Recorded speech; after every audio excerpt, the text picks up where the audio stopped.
Saat itu bunda protes sama saya. Kenapa abah masih mendoakan mereka? Kenapa abah masih memohonkan ampun atas dosa-dosa mereka? Saya jawab, bunda, abah nggak pernah memiliki hati untuk membenci siapapun. Saya tidak pernah mau bermusuhan dengan siapapun. Saya akan doakan semua orang yang memusuhi saya. Saya akan doakan semua orang yang menghujat dan membuli saya. Semoga Allah ampuni dosa-dosanya.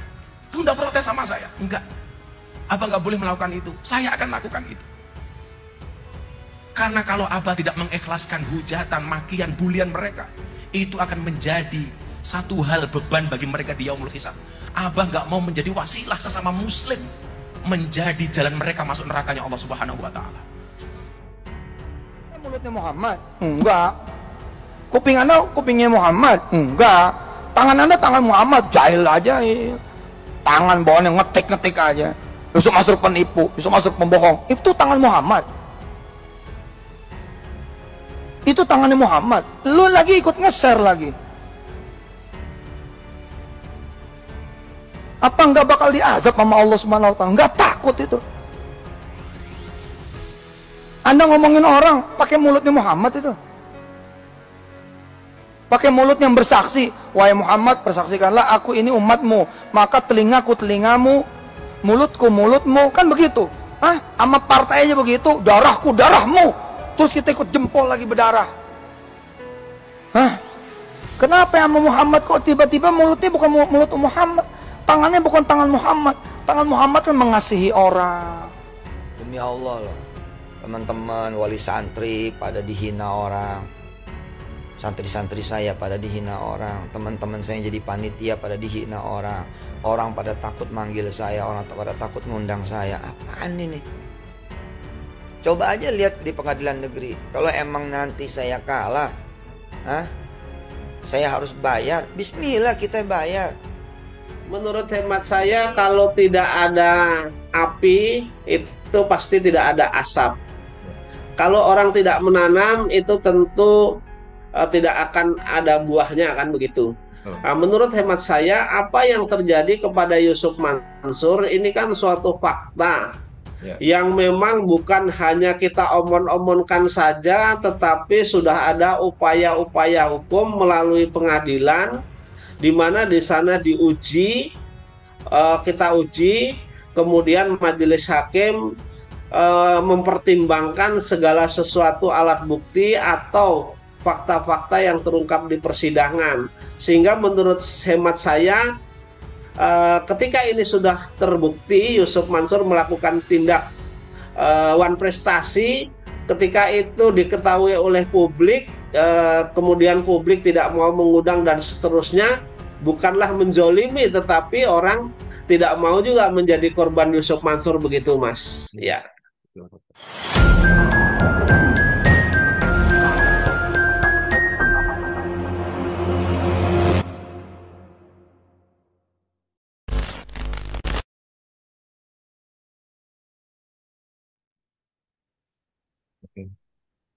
Baik, Assalamualaikum Pak Zeni.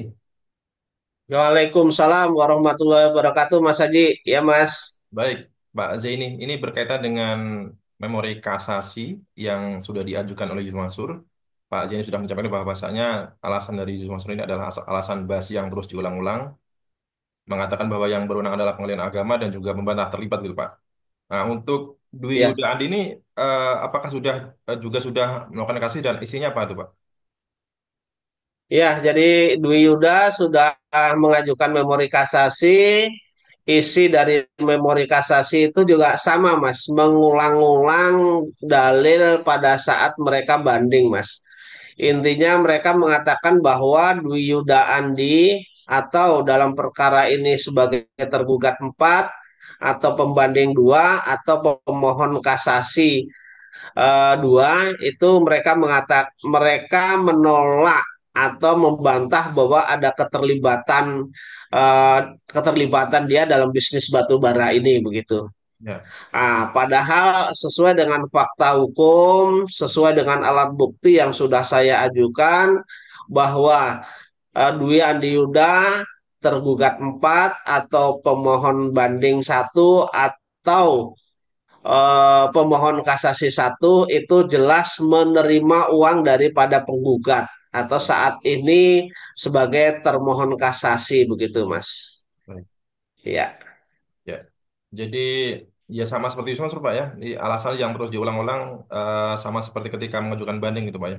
Tidak ada bukti baru lagi, tidak ada tambahan. Sama persis. Sama persis hanya diganti redaksinya. Kalau kemarin alasannya sama, cuman kemarin berkaitan dengan ini kan hakim tingkat pengadilan tinggi diganti dengan hakim kasasi begitu, Mas. Ya. Ya. Ya. Artinya jika tidak ada bukti baru dan alasannya pun masih sama, ya kita patut optimis hasil kasasi pun itu nanti tidak akan berubah, tetap akan memenangkan perkara Pak Zaini begitu. Betul, betul. Artinya ya, artinya tidak ada yang baru dalam kasasi Dwi Andi Yuda ini begitu, Mas. Ya. Ya. Ya untuk perlawanan Pak Zaini apakah sudah dipersiapkan gitu Pak dan kapan akan mengajukan kontra memori kasasi begitu? Saya akan mengajukan kontra itu mungkin di hari Jumat mungkin, Mas. Ya, Ya, ya. Dan semoga di saja hari Pak Jumat. Zaini Karena dapat. kan kalau sesuai dengan sesuai dengan limit batas waktu saya mengajukan itu kan tanggal 28. Tapi tanggal 28 itu kan libur sehingga saya akan mengajukan lebih awal saja nanti di hari Jumat itu, Mas, gitu. Baik, baik, baik. Ya, Ya. semoga Pak Zaini mendapatkan hakim yang adil begitu Pak ya. Nah ini banyak juga yang bertanya Pak, ini Pak Zaini kan juga sudah mengatakan bahwa akan melakukan perlawanan PK Pak di perkara Pak Zaini Mustafa di PN Jaksel gitu Pak. Nah ini persiapannya gimana Pak? Ya, jadi sedang sedang saya susun. Jadi ada dua alasan PK. Ya, PK itu alasan PK itu bisa diajukan yang pertama kalau kalau ada putusan pengadilan yang nyata-nyata keliru atau salah dalam menerapkan hukum. ya, Terus kemudian selanjutnya adalah kalau ada novum baru atau bukti baru. Nah, saya dua-duanya itu saya punya. Jadi oke, dua-duanya memang ada kekeliruan hukum yang diterapkan, kemudian ada novum baru ya, bahwa BMT Darussalam itu yang bertindak untuk dan atas nama BMT Darussalam itu sesuai dengan bukti yang saya punya atau novum yang saya punya yang bertanda tangan dalam surat kuasa itu bukan orang yang berwenang. Artinya memang harus dibatalkan begitu, Mas. Kemudian hakim PK, hakim peninjauan kembali nanti mengadili tersendiri begitu, Mas. baik, Ya. baik, ya. Baik Pak Zaini. Sedang Pak, disiapkan, Mas, karena sedang disiapkan, ya, jadi diajukan nanti sebelum sebelum 6 bulan lah. Ini kan baru berjalan beberapa bulan. ya, ya. Sementara tenggang waktu untuk mengajukan PK itu 6 bulan kalau ada kesalahan dalam penerapan hukum. Kemudian bisa diajukan kapan saja asal ada novum. Jadi nanti sebelum 6 bulan ya 5 bulan lah nanti saya ajukan. Ini sedang persiapan, Ya Mas. baik, tenggang Ya, waktu masih lama Pak ya. Mungkin Pak Zaini juga masih fokus pada perkara dari Ibu Ilis. Dan saat ini juga betul. Pak Zaini juga masih mengurus juga perkara Kaisal Mansur sampai ini juga belum ada kabar begitu Pak. Ya, nanti berkaitan dengan perkara Kaisa Al Mansur, kemudian berkaitan dengan perkara saya di Mabes Polri, berkaitan juga dengan perkara yang saya laporkan masih ada kaitannya dengan Yusuf Mansur, itu di Polres nanti akan saya surati, Mas. Baik, baik, baik, Eh, Setidak-tidaknya saya meminta atensi kepada Kapolri atau yang membantu di bawahnya begitu. baik. Ya. Pak Zaini ini melanjutkan perbincangan yang sudah pernah kita bahas gitu Pak ya. Ini terkait dengan viralnya kemarin Gus Miftah itu Pak. Nah ini baru-baru ini muncul video Gus Miftah itu seolah-olah playing victim gitu kata netizen gitu ya, dituding playing victim karena Ya. yang mengatakan seolah-olah dirinya dihina oleh netizen gitu ya dan mendoakan siapapun yang menghinanya. Nah ini hampir sama persis Pak. Ini Yusuf Mansur kan juga sempat ya katakanlah playing victim juga gitu Pak mengatakan bahwa dirinya dihina ya kemudian wali-wali sentrinya dihina tidak ada yang uh, mau mengundang dirinya takut mengundang dirinya. Nah ini Pak Aziz ini melihatnya seperti apa nih Pak? Saya memandang begini, saya memandang positif saja, Mas. Artinya begini ya, kalau berkaitan dengan Gus Miftah, bukan berarti perlu dicatat, perlu digarisbawahi ya, perlu dicatat bahwa saya tidak membenarkan perbuatan Gus Miftah tersebut ya, yang mengatakan bahwa penjual es go itu ya, ya. Eh, tetapi kalau saya melihat videonya dari Gus Miftah ini, menurut hemat saya adalah secepatnya mereka refleks ya, artinya secepatnya mereka menyadari kesalahannya, lalu kemudian meminta maaf, lalu kemudian juga mengumrohkan yang seolah-olah dijolimi itu ya, Ya. tukang es itu. Nah, ini berbeda, menurut hemat saya berbeda antara langit dan bumi dengan Yusuf Mansur. Kalau Yusuf Mansur kan memang kenyataannya sesuai dengan fakta-fakta yang ada, kan Yusuf Mansur ini memang merugikan orang banyak. Ya. Salah satunya adalah misalnya investasi batu bara, kemudian patungan tanah, dan kemudian karyawan yang tidak digaji dan seterusnya ya di tren itu. Jadi eh, menurut hemat saya sangat lebih elok Gus Miftah jika dibandingkan dengan Yusuf Mansur. Sementara Yusuf Mansur yang sudah terbukti di pengadilan, sudah terbukti mereka melakukan wan prestasi dan dihukum oleh majelis hakim untuk membayar, itu masih terus melakukan perlawanan dan upaya hukum begitu. Ya. Jadi menurut saya kalau itu dibandingkan antara Gus Miftah dengan Yusuf Mansur, jelas antara langit dan bumi. Lebih bagus Gus Miftah ketimbang Yusuf Mansur. Pendapat saya begitu, Mas. Ya, baik. Sesuai dengan alasan dan fakta-fakta yang terjadi ya begitu. Ya, Ya, ya ini Mas. memang lebih ditekankan mengenai sikap playing victimnya Pak, atau seolah-olah dirinya menjadi korban, marah-marah bahwa banyak YouTuber, banyak netizen yang menudingnya sebagai penipu, pembohong gitu Pak ya, dan kemudian mengatakan dirinya itu tidak diundang, tidak apa, banyak yang takut untuk mengundangnya untuk ceramah, kemudian wali-wali santrinya itu juga banyak yang dihina. Saya kira eh, mungkin banyak yang apa namanya menghina Yusuf seperti itu Pak ya, netizen kita gitu Pak ya. Tetapi saya lihat tidak ada netizen kita yang menyerang atau menyasar ke wali-wali senternya ini. Apakah suatu karangan cerita bahwa Yusuf Mansur ini seolah sudah menjadi korban dari para netizen gitu Pak?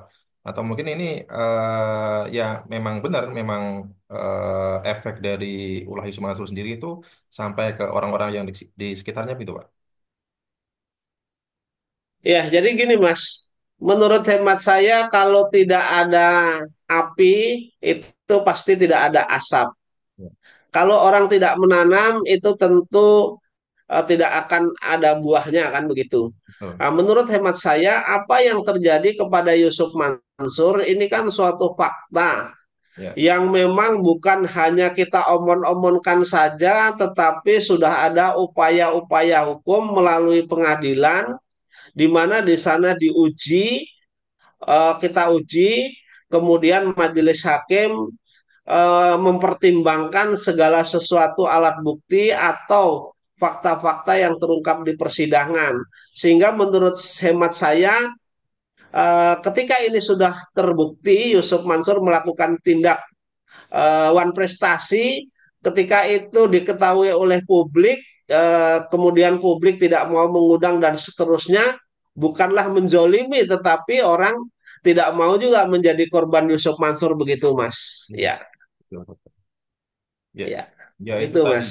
Jadi mungkin kalau memang benar banyak netizen-netizen, banyak orang-orang yang menghina orang-orang di sekitar Yusuf Mansur, kemudian masyarakat takut mengundang ceramah, kemudian masyarakat enggan menyekolahkan anaknya ke pendidikan di Yusuf Mansur, di Daklu gitu Pak ya. Ya itu adalah sebab eh, dari Yusuf Mansur sendiri yang sampai saat tidak bertanggung jawab pada investor gitu Pak ya, dan juga omongannya sendiri yang sering halu atau berbohong gitu Pak ya. Betul, betul. Jadi artinya masyarakat mana sih yang mau anaknya misalnya menyekolahkan di tempat yang yang nyata-nyata misalnya owner daripada lembaga pendidikan itu ternyata mempunyai masalah banyak yang sampai masuk ke meja hijau, kemudian oleh pengadilan diputus dinyatakan bersalah atau tawan prestasi. Menurut hemat saya sebatas orang tua dari santri ini masih mempunyai pemikiran yang cerdas, kemudian waras ya begitu, ya mereka tentu tidak akan mau menitipkan anaknya untuk dididik oleh orang-orang yang jelas-jelas bermasalah begitu ya. Apalagi di Itu dalam, Mas. ya, Ya. khususnya di investasi batu bara, dirinya juga mengatakan menjadi korban gitu Pak ya. Padahal jelas-jelas dia yang mempresentasikan bisnis tersebut, dan juga dirinya juga yang katanya mengatakan sudah membayar 23 miliar kepada satu orang gitu Pak ya. Ini logikanya di mana? Mengaku jadi korban, dia ganti sebesar 23 miliar gitu. Kan lucu gitu. Ya, dan itu juga sampai dengan saat ini dari mulai mereka mengatakan mengganti 23 miliar dan seterusnya itu, terus kemudian menyatakan tidak terlibat dan seterusnya, sampai dengan saat ini kan juga tidak ada klarifikasi siapa yang menerima 23 miliar itu siapa, itu kan nggak jelas Mas. Ya, Dan Yusuf Mansur mereka mengatakan tidak terlibat, tetapi ketika Jamaah Masjid Darussalam meminta atau mengajak bermubahalah karena Jamaah Masjid Darussalam berkeyakinan bahwa investasi batu bara yang terjadi di Masjid Darussalam yang melibatkan investor Jamaah Masjid Darussalam yang mengalami kerugian sebesar 55 miliar kurang lebih ya, itu memang nyata. Artinya Yusuf Mansur sendiri kan tidak pernah berani, Mas. ya betul. Nah, masyarakat bisa menilai ketika orang berkoar-koar lalu kemudian ditantang mubahalah kemudian tidak berani kan masyarakat bisa menilai bahwa memang ada keterlibatan. Dan saya menyatakan bahwa saya itu melihat dengan mata saya sendiri, Ya, kemudian saya mendengar dengan telinga saya sendiri bahwa awal mula investasi batu bara itu adalah dipresentasikan oleh Yusuf Mansur di dalam Masjid Darussalam. Itu ya, saya mengalami sendiri. Artinya bukan kata orang, saya itu mendengar sendiri, melihat sendiri Yusuf Mansur. ya, Gitu, Mas. ya, Kan oke. wajahnya kemudian bentuk fisiknya kan begitu-begitu saja tidak berubah, Mas.